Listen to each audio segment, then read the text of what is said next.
Hi everyone, good morning. How are you doing? Good, perfect. So when we started talking about like what should we be talking in DES, we thought what is the most prominent thing that everyone is in these days worried about?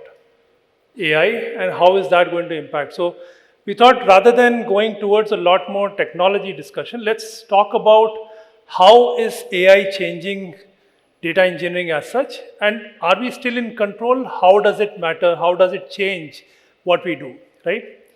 So before I begin, I just wanted to start with a story for one of our retailers whom we were working with 6 months back, and this particular person, the customer, is in supply chain, and they were responsible for managing their inventory, data pipelines, and so on.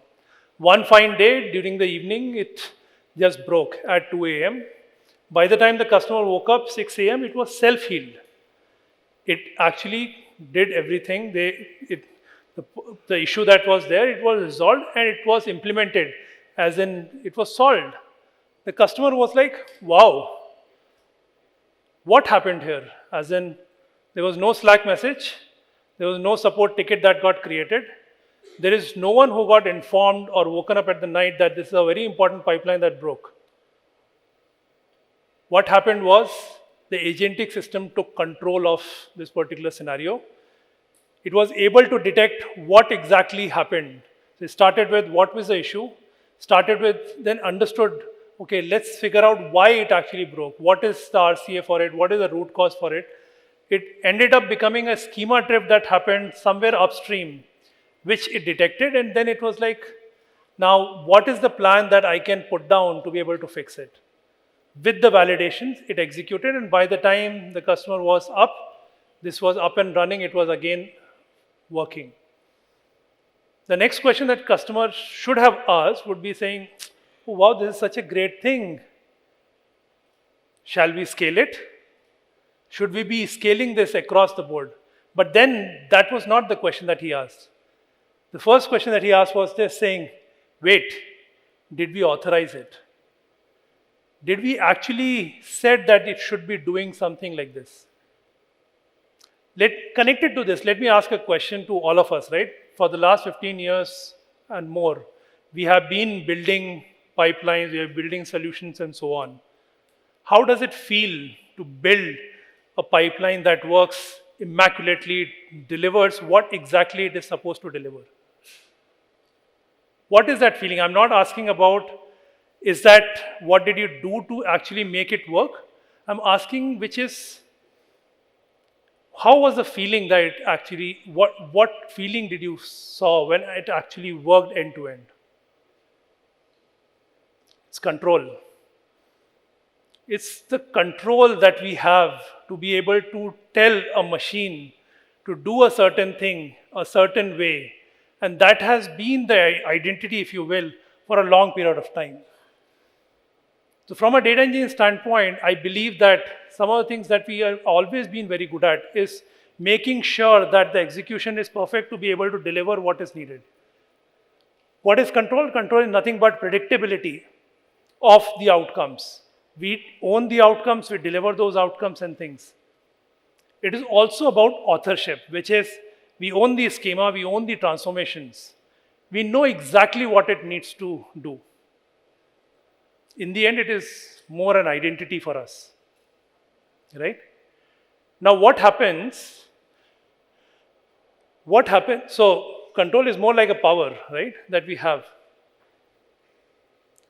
We control what ingestion pipeline is supposed to be running at what time, what transformation logic needs to be implemented, and for that matter, even control the schema for it, right? If you think of it, is it the value that we are driving, or is it more like a load-bearing anxiety, more stress that we have that if a certain pipeline fails, if someone is not there to fix it, what is going to happen? Now, coming to current era where AI is actually taking a lot more of this, where AI has been able to learn from what we have done. It is able to automatically build a lot of these pipelines, is able to drive a lot of these things in an automated fashion. Some things that would have taken multiple days or weeks to be done can be done now in minutes. So now what happens? The control that we used to have to be able to deliver certain thing is something that is taken away. Now, a lot of people will think that, okay, what I used to do now an AI will be doing, therefore what will I do? A lot of anxiety comes in. Other set of people will be like, sure, AI will do it, but is AI at a level where they are able to do it with the accuracy that we require? And point taken, yes, probably they are not at that level as of now, but with every technology, it always evolves to be able to get to a state where it can work properly. But that is besides the point. We know that this is going to be working. Therefore, how do we take control of the scenario? And that's what this entire talk is going to be about. I'll take, rather than talking about frameworks, theory, and so on, I'll take certain examples from what I have seen in day-to-day work and how people have actually evolved from relinquishing that control of driving what they were driving to be able to drive better outcomes for business, right? To start with, Arun, who is one of the senior data engineers working for a fintech customer, prouds in knowing exactly what is going on in the entire data lake. He has been at it for the last 4 or 5 years. He exactly knows what kind of data is being pulled into, what kind of tables are there, what features are there, and so on. One fine day, his manager comes back and says, new AI tool has come. Why don't you take that tool, explore what can that do for what you have been doing for a long time, which is building pipelines, maintaining, and so on. He goes and tests that particular bit, and bam, something that he would have taken weeks to do, he was able to do it in minutes. The first thought that came to his mind was, this is scary. This is a threat to me. This is something that I had control of. Now, this is something that can be done by someone else. But then, he was at it for more couple of weeks and so on. And then suddenly one day, he was leveraging this particular AI tool as such, and it did not work out well for one of the ingestion pipeline that was legacy one with some SAP extracts and so on and so forth. When he actually deep dive in terms of understanding why it did not work, is because AI is implementing what it is seeing rather than knowing the history of it, which he had. The knowledge that he had was something that he did not, that AI did not have. And hence, the control that he earlier used to have did not disappear, it just got elevated. Meaning that now he will actually be working with that particular AI, giving that set of context, giving that domain knowledge that he had, giving that legacy understanding of how that particular data was coming in to be able to drive the outcomes for business. So rather than him being an executor, he is now being able to drive the outcome in a much more fast manner, right? Now he's in a tension of speed and control, which is more around, do I leverage AI to be able to drive speed, but how do I even control? So that's the tension that he will have to look at in terms of, as AI improves, how much control do I have at the same time, how much speed at which I am able to drive, right? The lesson he learned that AI is an accelerant. It can accelerate things, but it can never be a driver. The driver is a person who understands what are the business outcomes. He understands how things are to be able to drive. Now, in this moment, this particular individual was able to elevate his job role from just building pipelines or doing certain transformations and so on to actually understand what does the business need, actually have the knowledge of what was legacy there, and leverage a tool to be able to drive a business outcome. Therefore, he was able to elevate himself from what he was doing before to be able to adapt to the new world, to be able to drive the business outcomes. Similarly, another person called Priya, she has been working with a pharma customer and she has built a brilliant model for HCP targeting. So HCP targeting is nothing but doctors or medical professionals. Pharma companies try to target them, try to identify who are the best set of doctors whom we can go after based on the kind of prescriptions they do and so on. She used to pride doing that because of the model that she had developed, the knowledge that she had. Same case. She was asked to leverage AI tool saying, okay, now can you leverage this bit? And AI was able to do it much better. It was able to drive things better. Then the manager asked the question saying, guys, this can do, what will you be doing? One of the things that she did not focus on earlier was she was doing the job well by building that particular model, but she never understood where it is getting consumed from business and it was never adopted. So then she started looking at saying, okay, let me understand this is built, how it is getting consumed by business. Is it actually getting consumed or is it something that we have been giving and sales folks are not even using it?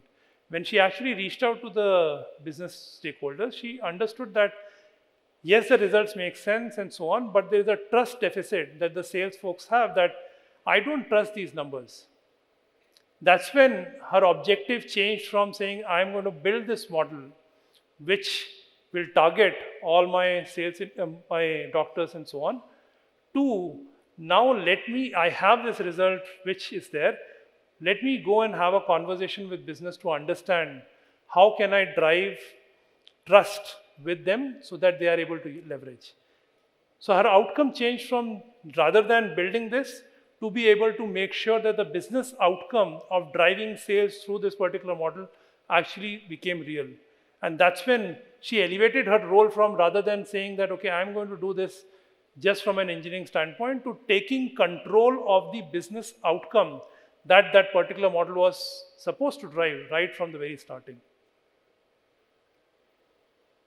Therefore, her value did not go down, her value actually tripled or multiplied because now the same thing that she was doing was not something that was getting consumed, and now with her effort, it is able to consume and it is able to drive value for business. The lesson that she learned was more around not just about technology, but it was more about how can I or how should I be leveraging strategic judgment or understanding of business outcomes to be able to drive more business value for the customers. A similar case, just to wrap it up, right? Vikram, he used to work for one of the retail giants and he used to proud himself by saying that I understand the data well, and he himself has written more than 400 plus DQ rules and so on. He used to proud that part.